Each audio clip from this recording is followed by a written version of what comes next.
Hello everyone.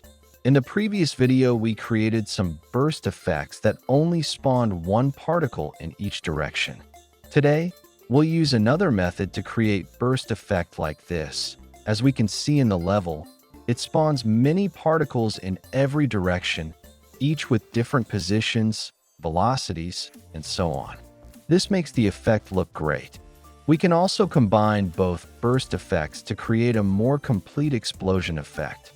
Alright, let's get started.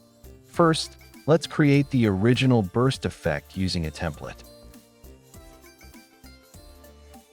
We don't need gravity force. Change the velocity to from point, with velocity values from 100 to 1500. Set the sprite alignment to velocity.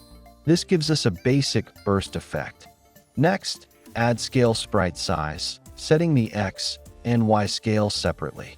Y should be larger, 5 or 10, and X around 2.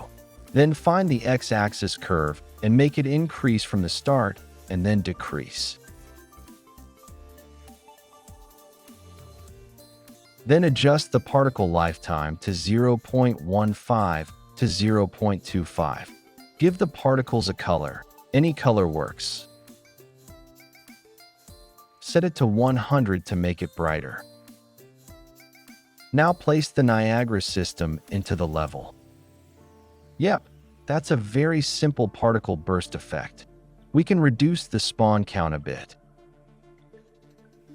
Now let's make the burst effect that spawns many particles in every direction.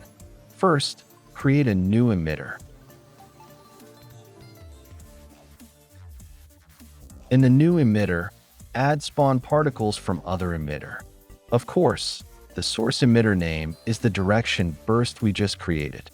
Click Fix Issue to add all the required modules. Then add Sprite Renderer. In Initialize Particle, set the lifetime to 0.2 to 0.5 and use a user parameter for color so we can easily change the burst color in the level. Set sprite size to a random range.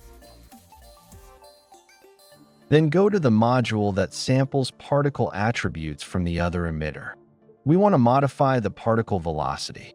By default, velocity sampling is disabled, meaning it doesn't sample the source emitter's particle velocity. It only follows the movement of the particles from the source emitter. However, we need the current particles to have a velocity in the same direction as the source emitter, so enable it. Set velocity scale to a range from 0 to 1. In other words, the source emitter only provides us with the velocity and direction of the particles it spawns. Now increase the spawn count to 100. Yes, we can see that some particles move with the source emitter's particles while others don't. Next, copy the source emitter's particle color and also scale sprite size, but the sprite size doesn't need to be that large. Set scale alpha to 1 or adjust as needed. Now we can add curl noise force and drag to simulate aerodynamics as the burst particles move, causing them to drift randomly in all directions. Use a curve from 0 to 1 with a scale between 1000 and 2000. We can see the particles now have some irregular motion. Tweak the frequency and other parameters a bit. Finally, add drag with a strength of 5.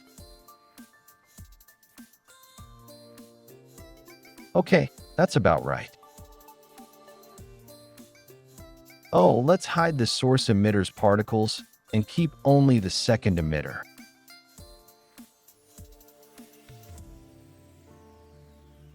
Yes, that's the effect we want.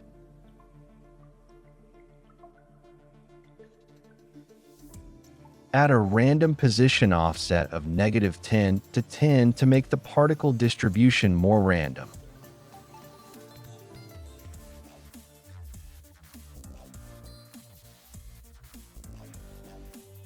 We can make the particles a bit larger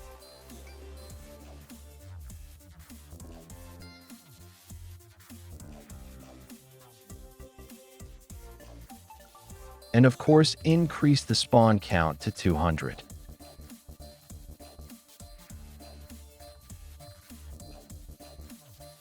This creates a very simple but effective burst effect. Alright, that's all for this video.